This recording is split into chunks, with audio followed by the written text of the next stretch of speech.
This is WFO Radio. Whoa. What up, everybody? Hello. Ladies and gentlemen, welcome to Life's a Drag. I am your host, welcome. Jason Logan, and that is your other host, Elon Werner. How are you doing, is Jason? the busiest man? You have been the busiest man over the past 10 days. Yeah. Doing everything you got going on. And how we feeling? Are we I am feeling like a just human now being yet? feeling like a human being. Yeah, Monday was okay. Tuesday was a little rough. Had a wild morning. And then just kind of working on some stuff and a lot of things going on, but very glad we bumped the show back till tonight because we were able to sneak some breaking news in. We love that because listen, I think you've exhausted yourself on Stampede of Speed. Yes. I watched you guys yesterday on Joe's show as I was doing my thing there, and you guys were talking about my situation today. I had a wedding and I screwed up the times, and you were talking about my wife and how she runs my life. And that you were 1,000% correct. Yeah. I mean, and when I asked her, hey, what do I have to do here for this? And she's like, I don't know. It's in the calendar. I go, sometimes the calendar's not right. Yeah. But she basically tells me what I'm doing. I felt bad. I think I've met your lovely wife maybe once or twice, but I felt like after the show, I was like, man, I really shouldn't have crapped on Jason's wife quite so hard because she is a very lovely lady and she's keeping this lunatic's life on straight. And I'm over here like, you're messing up my life. And she's just like, hey, man, I'm just trying to make the money. I've got this trained little guy and I need to keep him busy and out of my life. Listen, I get asked to go places and do different things. And I said, listen, if there's a paycheck involved, I'll be out there in 2 seconds. But if there's no paycheck, it's like the boathouse job. She goes, go get a job, get out of my hair. You need to go do something.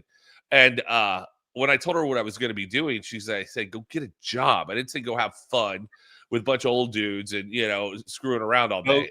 Cars. I don't know what to tell you. Yeah. But that was funny yesterday. So I watched all of that. I mean, I just think you guys, I think you guys covered most of everything all over. It was so crazy that Joe and I talked for an hour and 15 minutes and we were done. I was like, we didn't talk about the legends that were so emotional and impactful with John Force and TJ and Joe. We didn't really talk about Champions Dinner that much. Right. And we didn't really talk about Fan Fest that much. But we just talked about like the race. Yeah. And I was talking to somebody today that the 3 days of that race were the busiest and funnest race I've had in a long, long time. Of just like crazy Billy doing burnouts and the Wienermobile and all-star stuff and this Cadillac that we had that kept breaking down and was just total garbage. Was that Rodex Cadillac? Rodex Cadillac and Buddy and I were so embarrassed to be in it because it was just trashed. But we would just tell the guys, this is a 1973 or whatever, and we haven't touched it. And we like basically leaned into the whole 40th anniversary. Of course. That we got a car from like 40 years ago and and they all thought it was the greatest thing ever. Of course, they're all winners. Everyone that got in a car was a winner. They think could have been on fire and they wouldn't have cared. No. Well, and the best part about that is those Cadillacs back then, they were boats. They were huge. They were massive. It was like driving it around from the shop to the staging lanes. It was just like, it just felt like you were driving the Titanic. Yeah. They're just so long on the front and you're just swinging it around and it had no shocks whatsoever. Oh, of course. It was just, it was epic. And the whole time I'm just sitting there going, every time he did it, I was like, okay, 1 down, 3 wraps to go, 2 down, 2 to go. And then finally when we got the thing to the top end on Sunday, I was like, all this thing needs to do is make it from the top end to the starting line. Yeah, of course. Mary, we see it could just burst into flames. The wheels could just fall off. It doesn't matter. Yeah, right. Guys, we promise we're going to get into all of this stuff. We are going to get into all this. I have questions about the Stampede of Speed. So when we left last week, I was very critical of Joe Costello's cowboy wear. Yes. And I saw some of him doing stuff. And then, of course, I saw him at the Champions Center pictures. And I said he was going to have a bolo tie on. And sure enough, he had a bolo tie. And I wish I had a But yeah, he had that Cowboy Joe looks pretty good. But it is good. It is good. Cowboy Joe shirt, not. He's got more pearl snaps than I do. I don't have any pearl snaps. He probably has 6. That's but he is leaning into it. I wore my cowboy hat for the Champions Dinner. Saw that. It looked good. And that's kind of growing on me. But yeah, the Fan Fest on Thursday night, 150 drivers, Jason. That's insane. 80 JEGS All-Stars plus nearly 70 Mission Foods people. We had some alcohol dragster drivers want to get involved. We had a rodeo clown guy there. It was just a whole. And Waxahachie estimated that it was up 44% from the year before as far as fans in attendance. Let me ask you this question. Waxahachie. Yesterday you mentioned you were going through these numbers. And you said the Waxahachie Convention and Visitor Bureau. Yes. How many conventions go to Waxahachie? I've been there. You would be shocked. They have a really nice convention center, and they have conventions all the time because it's kind of between Dallas and Waco. Okay. And Fort Worth. And, they do – there's like 4 hotels around the convention center that are new. Well, why I have never stayed at one of these convention centers in Waxahachie? I got to drive to Duncanville. I don't know. Now NHRA is all staying at Midlothian and Waxahachie. Yeah, that's much better. There's much better food choices. Like I was listening to Jeffrey and Josh Hatchett talking about the food choices in Midlothian. Of course, Jeffrey could never say Midlothian correctly. He just well, he's got that Mississippi drawl. Yeah, but so there's all kinds of cool eateries and things in Midlothian. It's kind of a hopping little town, and Waxahachie's got the whole scene going on. So, all right. Well, listen, all the years I've gone to the Texas Motorplex, we always stayed in Duncanville. I mean, almost to Dallas. Yeah, I'm like, why am I all the way over here? That was because there was literally no places there was Ennis, and Waxahachie really didn't have anything. Now Waxahachie's got the stuff. They got the goods. Right, good. But it was wild at the Fan Fest because I split up the JEGS All-Stars. Like before I had them all on the front end, and they didn't like that because people skipped over them. Right. But I had like half the funny car guys, then like the Division 3 guys, and then more funny car guys, and then Division 2 guys. And then gotcha. But there were people that were talking to them. And, man, those JEGS All-Star guys, they were selling it. Of course. They were like, hey, man, we're the best, and we do this, and you want to come see us? And they were holding court, and I think they made some JEGS All-Star fans. So that's awesome. Hi, Monica. Thanks for joining us at 6. So I worked all weekend. I did not see hardly any coverage. I know. You weren't one of the over 2 million people that watched the race on Sunday. I know that's a huge peaking number. at 3.8 million people. That's watching the Motorplex and the Stampede of Speed. Number. Crazy. Number. That's awesome. But one thing I did see was Friday night. The JEGS guys and all the sportsman guys in their golf carts throwing all the JEGS stuff that you have. Yep. That might have been one of the funniest but most awesome things I've ever seen. It was so chaotic and crazy. It was like awesome. It's like the caddy swim from Caddyshack. Yeah, it was so great. It's just like that. It's like now we split them up because we had so many people on both sides of the track. Yeah, and here's the great thing. David, who handles all the marketing for JEGS, and a woman named McKenna, their takeaway from that is we need to send more JEGS stuff. We ran out of JEGS stuff to throw into the stands. They want to load every one of those golf carts because there were like 80 of them. Yeah, it was the funniest thing I've ever seen. They want to load those golf carts down with just boxes of JEGS stuff so that when they're driving by, it's like, World War II Blitzkrieg bombing raids. And when when Loans said it looked like Dunkirk, I was like, Right. dude, I immediately texted him. I go, that might have been the best line you've ever delivered. Yeah. That was so good. Yeah. But can I tell you a very funny story about loans and cattle? Of course. We, they wanted to have Longhorns in the background of the Open. Right. And I think Tony's a little scared of the Longhorns. Yeah. So I told the cattle guys, hey, move them up. And they way overshot it. Like if you watch the Fox Open, the cattle are like right behind Loans. Loans said it looked awesome, but they were like, man, those Longhorns are real close. Yeah, I need to go back and hear Yeah. Loans' intro for Division 7, whatever he is. Division 5 or whatever it was. Yeah. But yeah, it was spectacular. I need to go back and hear that. Goosebumps. I need to watch the opening. Because listen, as much and I know I was listening to you guys talk about how the NHRA gives you a lot of rope. Just enough to hang yourself. And I talked to a couple people and just to see how they were doing. And after that whole deal, and they were saying, listen, it's one thing when we're, on a Friday and Saturday night, but on Sunday when we get the tightest TV window and then they want to do stuff. It's like we want to drive the Wienermobile and we want to race 2K cars and we want to, How do we tell these people no?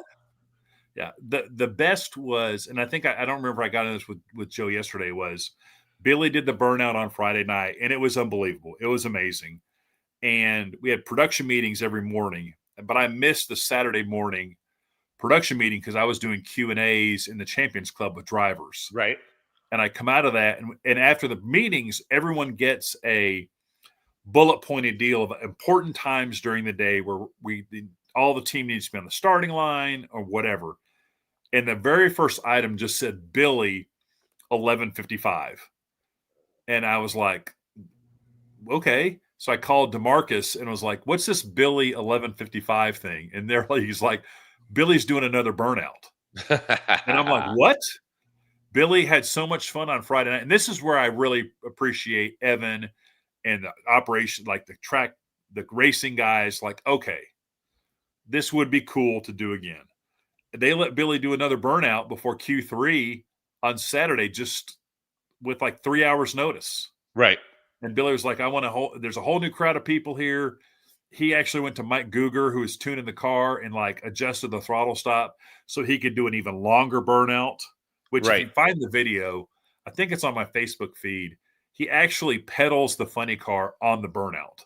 It's crazy. Which would get anyone else fired. Like if you're racing Jim Dunn's funny car or Don Schumacher funny car or Mike or Jim Dunn, Jim Head, if you didn't pull that crap on those guys, when you backed up, they would just shut the car off and fire you. They wouldn't even they'd be like, what are you doing?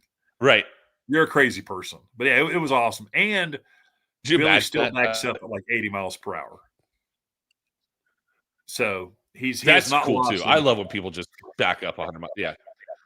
That's awesome. Yeah, from everybody, from just hearing everything from you guys and just knowing how that event goes, kudos to you and way to provide and do everything.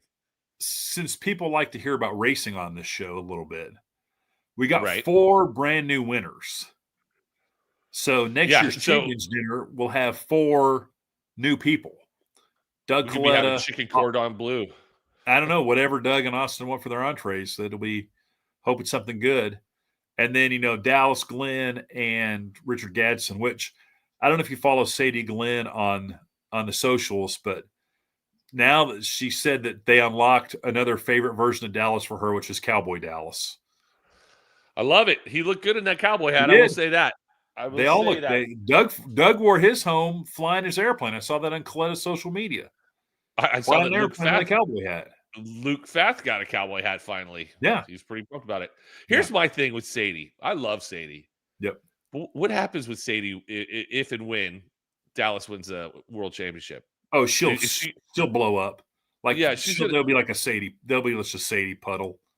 Just a puddle of Sadie. She's gonna, but then dealing with her the next year when she's reigning champion, she'll be politely insufferable. I know, right? I mean, I predict she'll have a championship ring, a championship pendant, probably a championship tiara, and it'll all be well earned. Yeah, I'm she'll not have begrudging her a tattoos. bit. Yeah, I love Sadie Glenn. She Yeah. makes me laugh. And All right, so what I'm concerned about is her level of aggression towards the camera people on the starting line when Dallas wins. Like when he does win the championship, I told her she should just grab the camera and smash it like a rock star. She's getting more aggressive than Courtney gets aggressive when Yeah, Erica that's saying wins. something. Yeah. You know, it's going to be fun to watch. I'm pretty excited. So the show inside the show. Yeah. So let me. So I know you know this, and I know we all want to talk about JFR here. Yes. So give me points right now. Who's out completely and totally out? Who is out? Yeah, like who? Like we do going into this race 4 of the countdown. Like people are going to be done. As far as championship stuff. Yeah. I think your legitimate top fuel competitors are Doug and Justin and Sean. Okay. Everyone else is they're like, you remember Mike Dunn used to have that yellow line? Right. They're below the yellow line. It's gotcha. Okay. Those three. Funny car is Austin and Hagen and maybe Beckman. Okay. But Beckman still, a little bit. And really Austin's got a stranglehold on, pretty good stranglehold on it. Okay. Pro stock is just Dallas and Greg. That's pretty much it. But the battle for third place, crazy. And that's the same thing. Like in all the other classes, it's like, yes, these 2 or 3 guys have pulled ahead, but then the battle for like the spot 3 through 8 is just like separated by like a round of racing. Okay. And there's a huge variance between finishing 3rd or 4th and 8th. Yeah, of course. So, and then Pro Stock Motorcycle is, Richard, Gage, Braylon Davis, and then Matt Smith. Gotcha. And everyone else pretty much things are coming. Okay. Yeah. Yeah. And by the way, the reason why we ask Elin these things, because we get, emails. Hey, here's your points projections. Because Elin does a lot, not just on this show, which is a lot, and not just for his clients, but he does a lot of inside information. He knows all the points. He keeps everybody honest on all the points and stuff. It's exciting now we go to Vegas because now some guys could gap some guys like Austin and Coletta, potentially how the ladder plays out, could clinch championships in Vegas. It's not out of the realm of possibility. That's what I was wondering. Who's going to be able to do this in Vegas? Yeah. And my all-time funniest story about that is in 2013 when Force won his last championship, he went in with a little bit of a lead over Hagen. And then Hagen lost in the first round and Force won. And I'm looking at my point projections.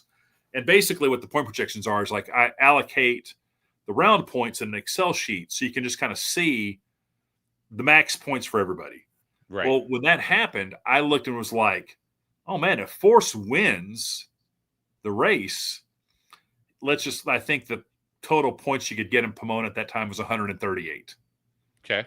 I go, if he wins this race, he'll be like at 150 points. He'll clinch the championship. And I went to Anthony Vestal and I was like, hey, I'm looking at my points. If Force wins, he's the champ. And Anthony was like, well, we probably need to ask Graham Light about that. So Graham comes over from race control and has his laptop with his own spreadsheet. And we're comparing. And he's like, yeah. He goes, if Force wins, he's the champ. And then he looks at me and goes, do you think Force can win the race? And I go, I guarantee you, when I go out to the pits and tell him, if you win the race, you can win the championship today, he'll win the champ. I mean, that's like just throwing a stake in with a tiger. Right. And he's like, yeah, you're probably right. So he got on the radio to Evan and was like, get out all the champion stuff. We might need it. And Evan was like, what? Right. And we're like, yeah. And so I went out there to Force and was like, hey, man, if you win this race, you're the world champ. And, of course, he doesn't believe me, so then I have to show him the math. And then he, second round he wins, semifinals he wins, and then it's the final with him and Courtney. And I go to him, and I was like, hey, man, you got one more round, and he always has a terrible time racing his daughters. Right. And he's like, man, I just hope I can. And I was like, dude, you got to go to Eye of the Tiger, whatever you need. You got to beat Courtney. And I'm telling him that, and like Lori's in the bus, and I'm like, you got to beat Courtney. Right. He's like, yeah, I know, but it's my daughter. And I was like, no quarter asked, no quarter given. And I see him in the staging lanes, and I stick my head under his body, and I'm like, Eye of the Tiger. And he like gives me like a thumbs up, and he goes over there, and he beats her on a hole shot. Crazy. Lori didn't talk to me for like 6 months. I love that stuff. Because Lori always wanted the girls to win. I mean, she understands kids, and she'd seen John win a million times. Right. But yeah, I remember like Forrest running into the winner's circle, like to the stage and giving me a big hug and just screaming Eye of the Tiger in my face and then getting up on stage and stuff. That was a wild night in Vegas. Oh, yeah, I bet. Yeah, you should not clinch championships in Vegas because we made I was out until like 4:00 in the morning. What's the earliest he ever won a championship? Because there's people he clinched championships in Dallas before. Yeah, see, that's what I'm talking about. Yeah, that's why we have the countdown. Is because think about that's when Dallas was like there were still like 4 races after Dallas. Yeah. So think about if there were 4 more races, and the Funny Car Championship was already wrapped up. Yeah. It's I get it, and but yeah, it's but what also is funny with that story is like they drive around the country, race, about halfway through the race with the big check.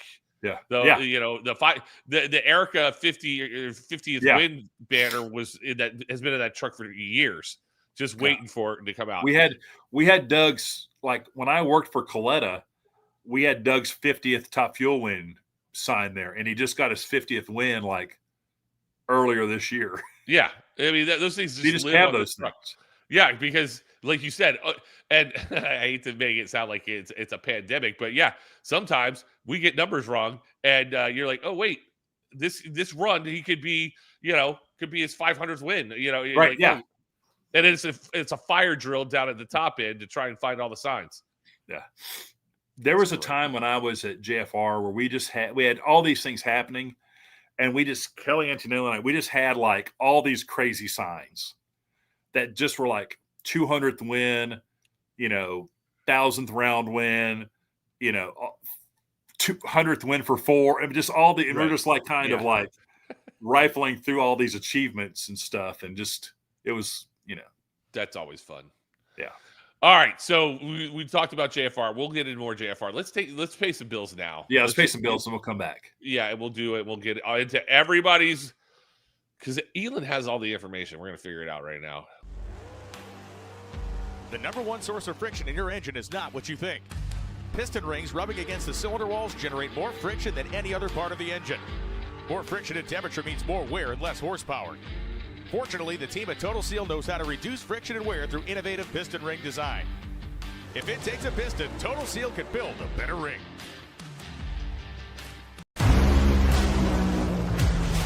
Drag racing fans, check out Drag Race Bracket Bonanza. It's the free, family-friendly fantasy bracket game. Now, after final qualifying at every national event, you can fill out your bracket for all the pro classes. It's free, easy to click on your picks.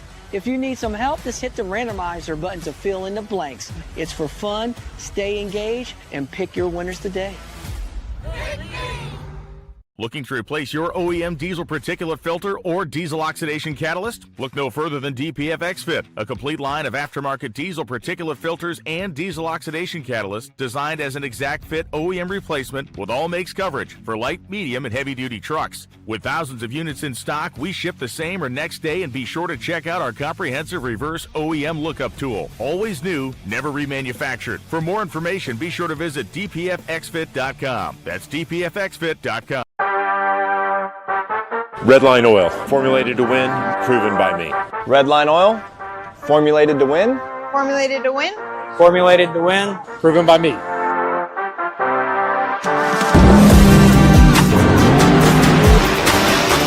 Formulated to win, proven by me. Proven by me. Proven by me. Redline Oil, formulated to win, proven by me.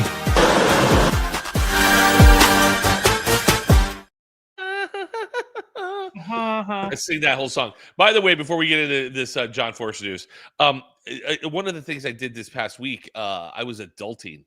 My air conditioning unit downstairs went out. Oh no! And what prompted it was I've got a huge leak in my attic ceiling, or not in my garage ceiling. I'm like, what's going on, man? I go, this is crazy. And I thought it might have been my washer and dryer because that runs like 24/7. And then I realized, no, it's got to be the air conditioning unit. So I called the air conditioning guy out here. He's like, and the guy was hilarious. He was Asian, but he had like kind of a country accent. And when my 14-year-old came in, and he just had zero filter. He was like, "Oh, this is bullshit." He's like, "Oh, this is crazy," and he was funny, but he knew his stuff, and he diagnosed this thing in 2 seconds. And but when my 14-year-old heard him talking, he was like, "Oh my god, I wasn't expecting this guy to come out of this guy's face." I go, but it was hilarious. He was so funny.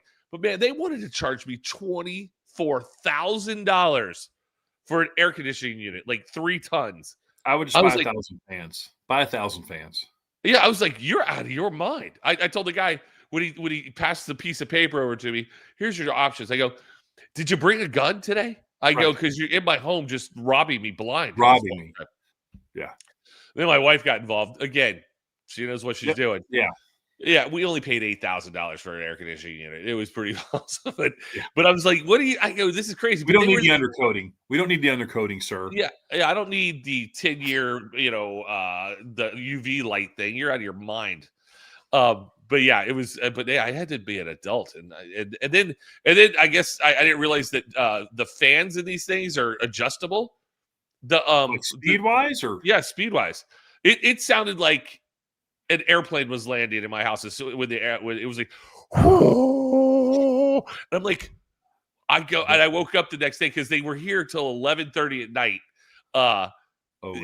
They got here at 9 o'clock in the morning. At 11:30 at night, finally finished. I'm like, yo, y'all got to go. I got to work. And I woke up. I go, do you hear the air conditioning unit? She's like, no. Halfway through the day, she texts me. She goes, oh my god, this is unbearable. And so we ended up to slow it down. Oh yeah, they were here yesterday. And I'm like, y'all got to fix this, man. But the lady in the house ain't gonna put up with it. But yeah, I had an adult this weekend. That's it. I worked all weekend, made $0 because it went all to an air conditioning unit. All to your AC. All right, Elon, let's get into it because by the way, Charlie White, he says, hey, do you guys talk about all the food? We talked a little bit, but nothing crazy. Yeah. I wasn't there. Is Dougie safe? And I didn't really get that much of the food. Is Dougie safe yet? Not yet. He needs to get 3 or 4 more rounds on everybody to be like, if you're talking about safe as far as the championship, that's what we talk, But I think he's just generally he's very safe. He's a very cautious person. Yes. I love how you went there. All right, big news. Breaking news. You're going to hear all the information from our friend Elon as much as he can divulge because this is one of this is one of Elon's clients. He knows. And by the way, I don't want to say this out loud. But this might have been the worst kept secret on the planet. Oh, yeah. Yeah. Everyone's know this is happening. Yeah. So Josh Hart racing for John Force Racing in 2026. And this is something that's been in the works for a while. I think, he has been in conversations with JFR about, business to business opportunities, racing opportunities, bringing his Top Field Racer team over. And it's kind of a new era for JFR. It'll be the first time since the 70s or 80s that there's not a force racing for JFR. And I think they're moving to more of a old school Don Schumacher racing model where there'll be like umbrella JFR. Well, it's like every team. It's like how Elite runs. It's like how KB Titan runs. It's how NASCAR runs. There will be JFR-backed teams, i.e., Jack Beckman and Austin Prock. And then there'll be JFR Racing supported teams, Josh Hart and any other team that could be named later. Thank you very much, Dana Turner. And for sure, team effort. But I think that's where JFR is being very smart about growing their business. And, Josh is going to come in, get into Brittany's car with David Grubnick as his crew chief. And that's a car that's qualified number 1 over 50 times in the last couple years. By the way, is the new trend? I don't know if that's a new trend. I think it's I don't know. I think it's really, honestly, John Force Racing bucked the trend for many, many years because it was really, truly a family team. Right. But it was just a mega team because John had so many daughters that could race. Right. And they wanted to race. And they wanted to race. And then his non-family drivers were either his son-in-law. Right. Or the number one son of his number one crew chief. Right. I want to say that the pay-to-play model has been there from day one, I think. Yeah. You bring a sponsor, and that's it. Honestly, and I'm sure people know this, and maybe I'm talking too much inside baseball, but if you bring a sponsor to a JFR or a Schumacher or whatever, guess what? There's a car. I got one for you. Yeah. And that's how, on a smaller scale, Jim Dunn Racing operates. That's how the Leverages operate. That's how, guys that have Dale Worsham operates that way with his family-owned team. If you got a sponsor and you need a quality car, Dale has all the stuff. Yeah. And it's like Ida, like when Joe brags about how he got what's his name? What's his name? The trash bag guy, RV guy. What's his name? The funny car driver. He drives the Arby's car. The son of the guy. The Clay Milliken? No, not Clay Milliken. The guy who won. What's the guy that drives the Arby's car? But RB trash bag. You're talking about Bobby Bodie. Bobby Bodie. Oh my God. I'm having my dementia moments. Yeah. Bobby Bodie, Joe got, said, hey, we need to get this guy out here. And guess what? He picked up 3 sponsors just to get him out to the next 3 races. Yeah. And that's the way it goes. And and you have to, if you can bring money to the table to the guy who has all the equipment, you're gonna be able to get a car. But Ida the same way. Ida doesn't run all the time because she doesn't have sponsorship money yet. Yeah. And I think JFR looked at it as Josh is a tremendous driver, reaction time, consistent. He's won races. He's a family guy. Sure. Good guy. And also he's a business guy. Yeah. And so those are 3, the B2B opportunities, the business savvy, the Bernie's angle. Those are all 3 things that I think make him a multi-tool player and set him apart from the Idas and the Jordan Vandegriffs and the Travis Shoemakes and the Jasmine Salinas and all these people that are quality drivers, but just, if you could have someone that has all 3 of those benefits, why would you not want them over there with your team? And he can drum. Let's not forget that. He can drum. Drums. Yeah. It's going to be, this is going to be, I mean, when you heard Brittany was retiring, and we all know what's going on with John Force, it's like, this is going to look weird next year. Yeah. Like weird. It's going to get weirder. I mean, the next couple weeks, there are going to be more announcements that are going to be like, what? And I think going into SEMA and PRI, which is kind of why Josh wanted to make his announcement this week, because, you just want to kind of own the news cycle a little bit for a couple of days and get your news out there and not have it. But I think there's other, eventually I think I've heard Caps is going to announce the sponsorship for Maddie around SEMA. There we go. Back, so that's happening. I think there's more announcements coming out of Elite in the next couple of weeks. You have to think, this Tony Schumacher's and the Clay Millikens are going to have announcements, and the Coletta guys, they're going to have announcements about how many tens of thousands of meals they're providing for Feeding America. So all those things are, plus the championship chase. So it's a really unique time. This 2 weeks off. It's so funny the way we start the countdown with 4 races in 5 weeks, and then we're off for 2 weekends, Vegas, and then off, and then Pomona. So I think we will have more Top Fuel cars next year. I think we'll have full fields. I think, it'll be interesting to see. Well, like Charlie, you said last time you looked, Vegas had 12 cars entered. You got to remember, Charlie, it's the still end of the 2 weeks season. away.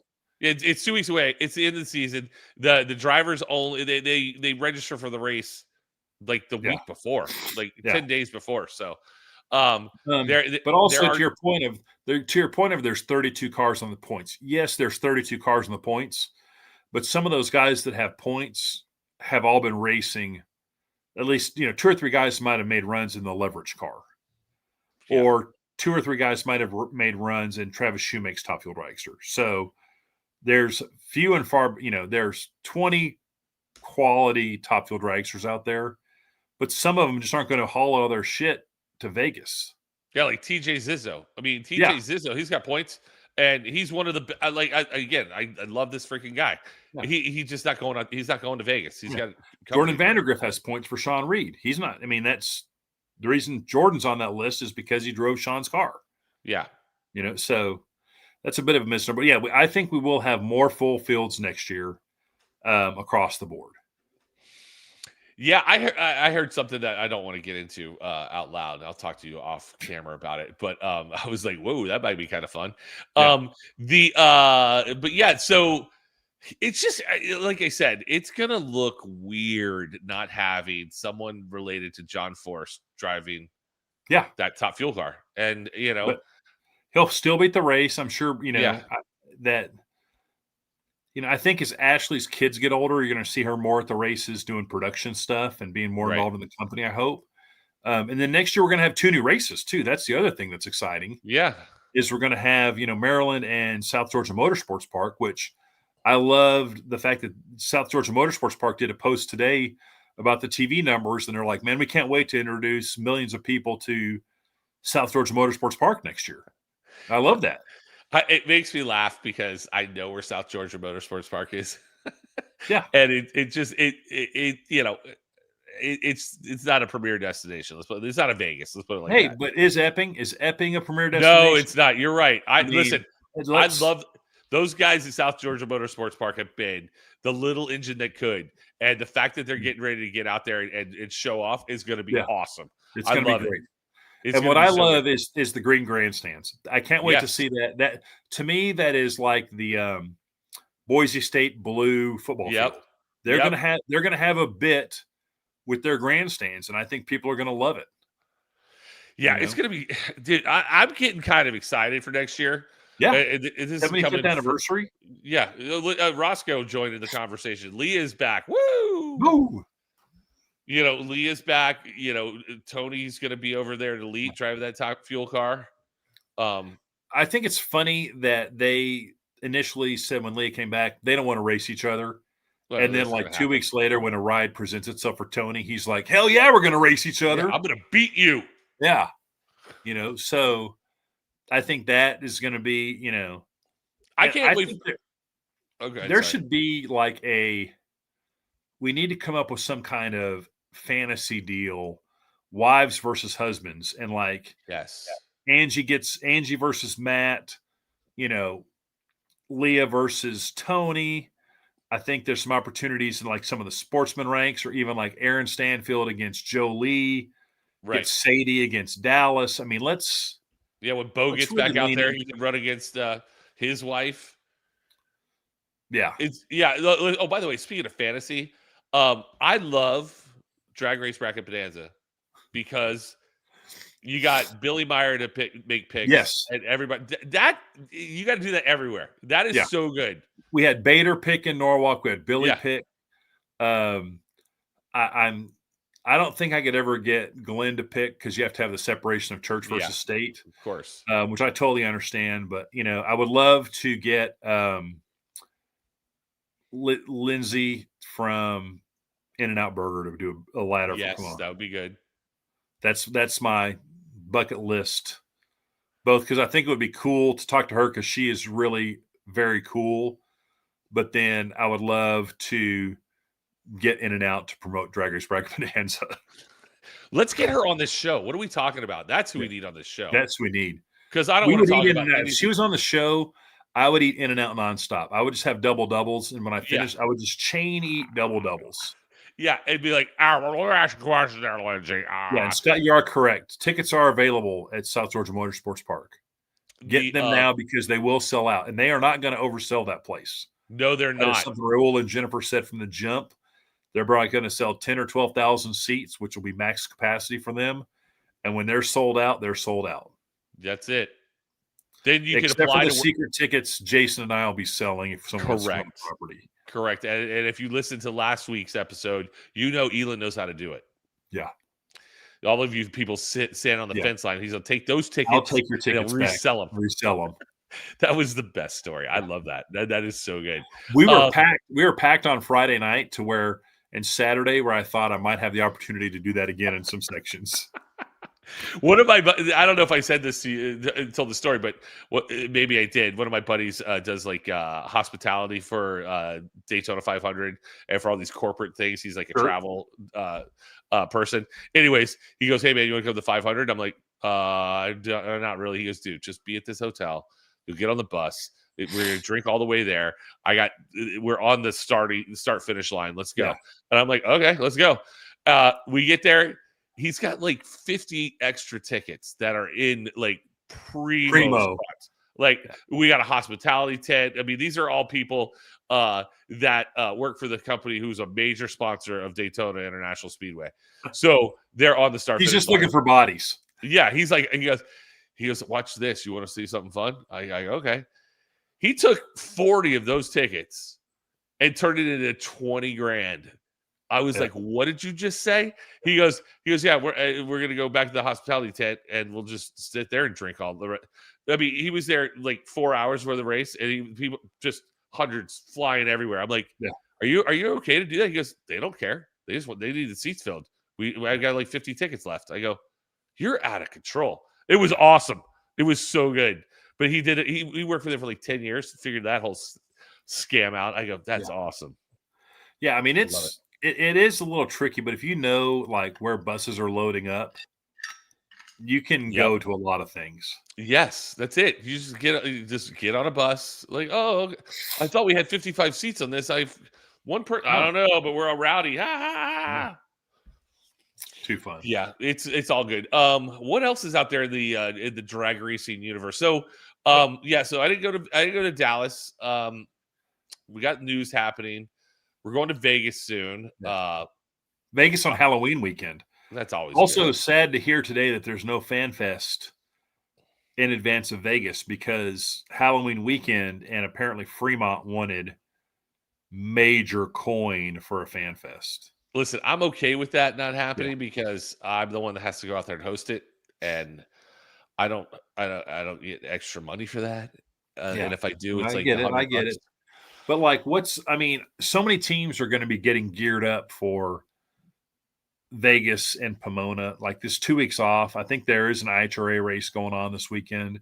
Okay.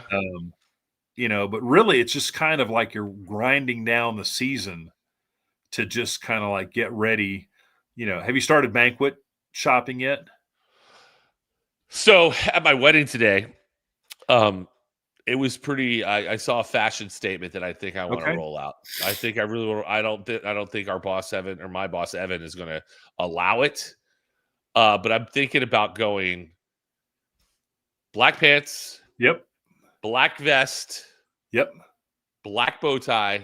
Yep. No shirt. What do you think? I think that. I'm a fan.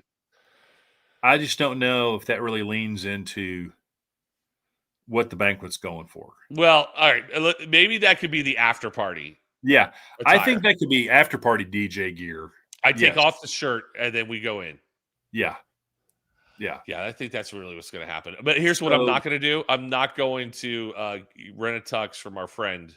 What's his name? The Gooch. The Gooch. Yeah, I'm not going there. I've done it before, and I've walked in with Joe picking up a tux. And he looks at me and goes, "Logan, what are you? Bring your own stuff again? Oh, you're terrible. Get out of my store." He yells at me. He's the best. That guy, he really is. He's like phenomenal. I think he has a succession plan, but 80% of the tuxedos at the banquet are Gooch tuxedos.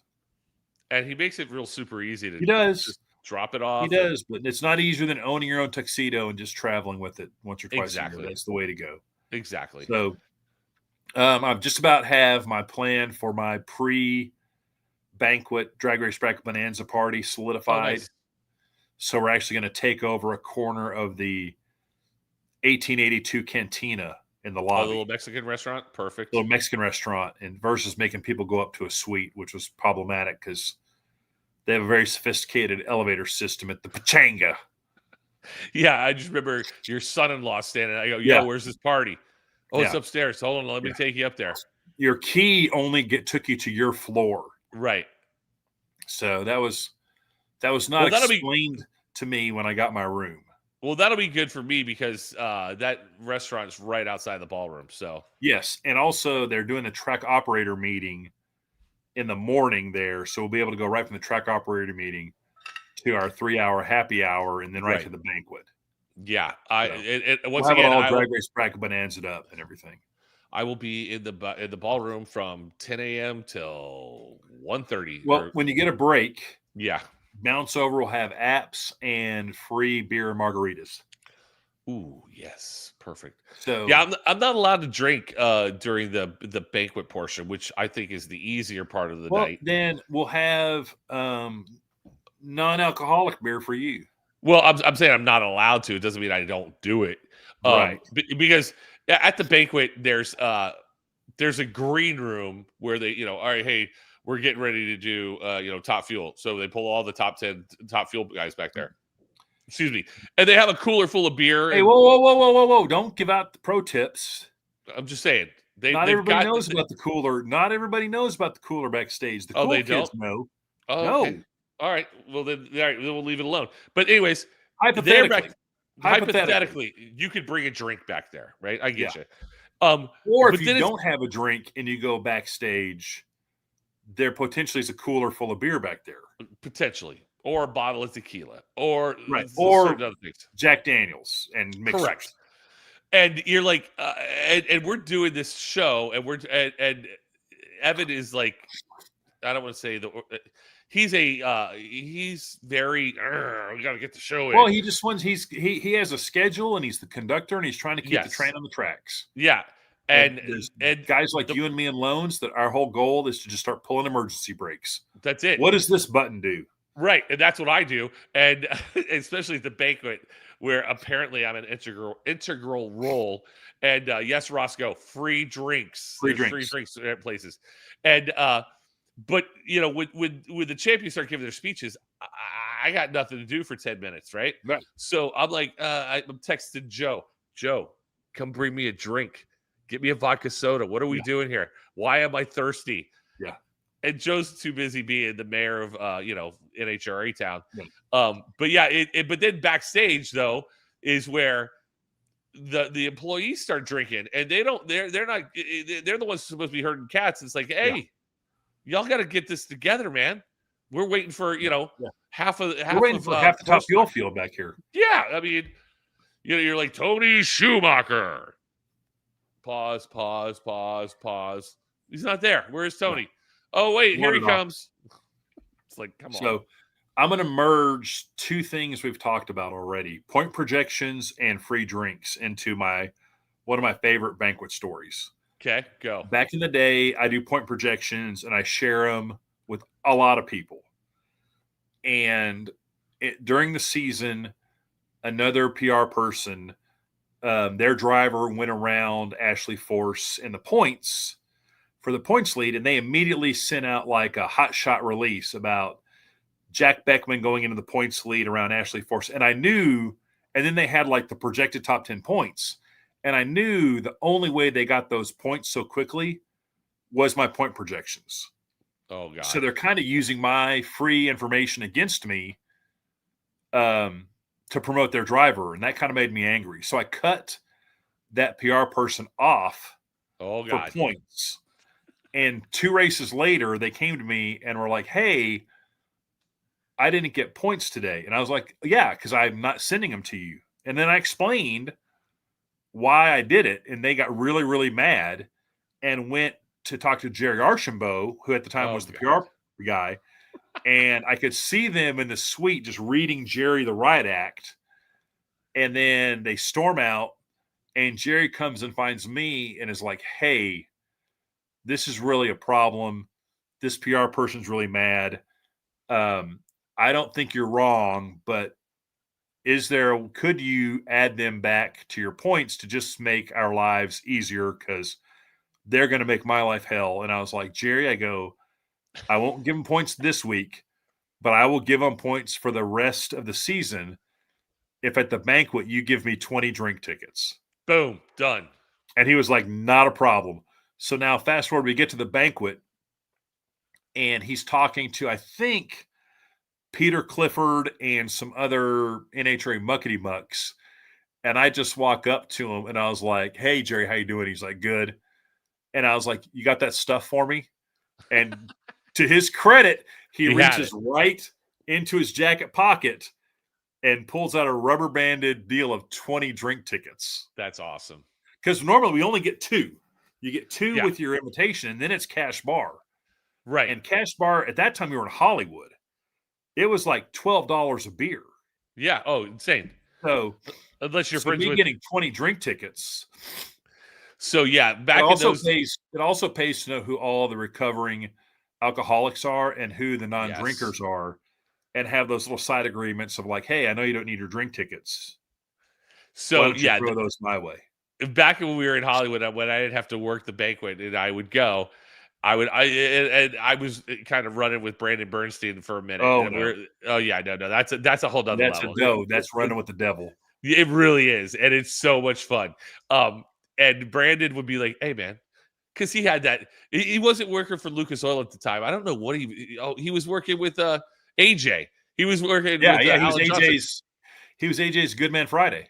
Right. And so it was like we never paid for drinks anywhere we went. I mean, me and Courtney call a vodka soda with lemon, the Brandon Bernstein, because that's all we drank.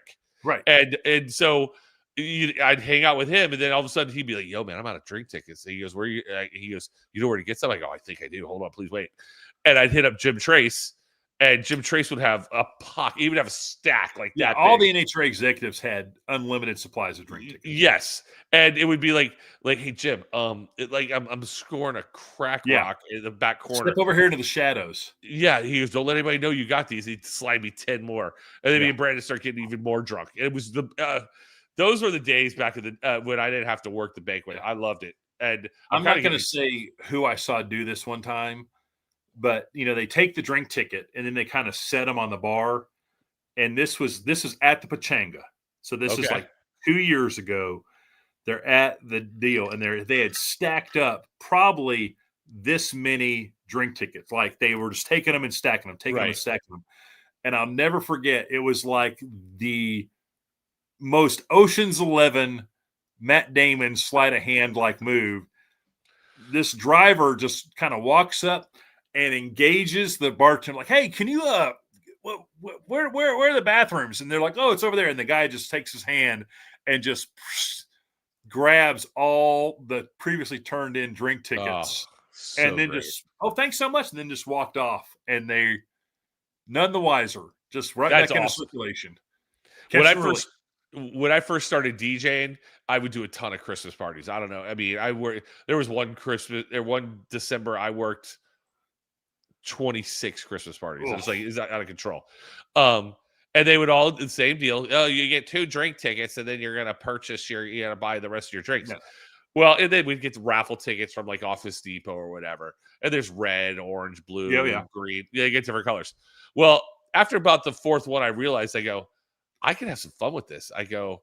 I could just buy raffle tickets for like $1 for 1,000 of them, or whatever the deal was. And I would, whatever color it was, I'd be like, "Oh, it's orange tonight. Okay." And if I saw, hot girls are attracted, I say hot girls, I'm sorry, hot girl, people, for diminishing your femininity. I apologize. Super hot broads. I would see them and I would be like, "Hey, they'd be like, can you request a song?" "Yeah, sure, whatever." I go, "Here, you made a good request. Here's a drink ticket." Well, then I realized after being in the special event industry for multiple years, that I'm totally screwing this company because they're charging them per drink. Yeah. And all of a sudden, I've inundated the market with, cheap We're just Chinese flooding the shrimp. market with free drink tickets, and then all of a sudden it's we really thought our drink ticket. We had 1,000 drink tickets. We figure like a 40% redemption rate. Yeah. Oh man, why are we getting a 53% redemption rate? Where did all these tickets? It was insane. I had a whole other bin full of the raffle tickets. Yeah, it was great. Or like I do these casino events where for every $25,000 you get like two raffle tickets. Okay, cool. And I'll just start passing out raffle tickets, and then this raffle drum you can't even spin it. It's so big. But yeah, it's fun. I love screwing things up like that. So next week we'll still have a week before Vegas. Yes. I would like to talk about just all the different gigs we've had in our lives. Like we'll talk some racing because there's some racing gigs. Yeah. But next week will be all gig talk, like just crazy one-offs. I love it. So think about all the times that like someone had said something, hey, I need you to do this. And then you just like either made up the price on the spot. Yep. Or, because you and I have more gigs background that are just like, people will be like, you did what? Yeah. Listen, by the way, this wedding today from 11:30 to 3:30 that I did, they were like, hey, we just need 2 extra microphones. I charged them $500 for 2 microphones. Yeah. I ended up making like $1,400 today. I was like, good for you. Get out of my face. Good for you. All right. Let's put a ball on the show. Yeah, we're done. Elan's got to go rest. I've got to go eat some dinner. Elan, great work at the Stampede of Speed. Thank you very much. I know it was all you. Had nothing to do. And by the way, the production meeting every day, we need to do that at NHRA. I'm just saying. Well, enjoy that. Because it is very helpful when you have 9 million moving parts going on. Yes. But 10 straight days of production meetings is a bit much. Yeah, but every day was an adventure. Was there one person that asked the stupid question every time? Kind of. But there was usually just one person that was just like, now why are we doing this again? What about this? Yeah, I love that. No. I love that person. Out. All right, Elan, thank you so much. Thanks, guys. Jason. Thanks, everybody, for watching. Share the show, buy the merch, do all the stuff. Do everything that you're supposed to do already. Thank you, guys. Hey, we'll be back next week at our normal time. At a regular time, noon Eastern. Noon Eastern, I promise. All right, unless my wife books me for $400,000. That is true. All right, guys. Thank you very much. We'll see you soon. Thank you very much.